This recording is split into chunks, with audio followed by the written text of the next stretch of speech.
Máte chuť na domáci likér, napríklad s mandľovou príchuťou? Stačí 20 minút a máte ho pripravený na dámsku jazdu, na dochutenie zmrzlinového pohára, pudingu alebo kávy. Suroviny, ktoré na jeho prípravu budeme potrebovať, vystačia asi na 1,5 litra likéru.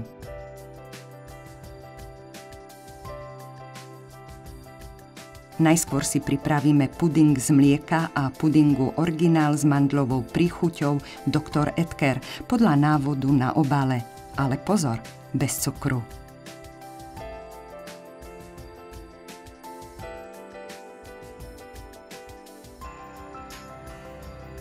Ešte teplý puding prikryjeme potravinárskou fóliou, čím obmedzíme tvorbu kože na povrchu a necháme vychladnúť.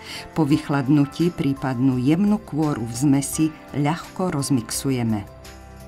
Do väčšej nádoby dáme zahustené karamelizované mlieko.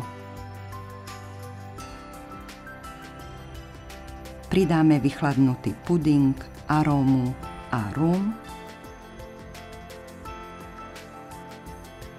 Elektrickým ručným šľahačom vyšľaháme do hladka. Radšej použijeme nádobu s vekom, pretože zmes pri šľahaní strieka.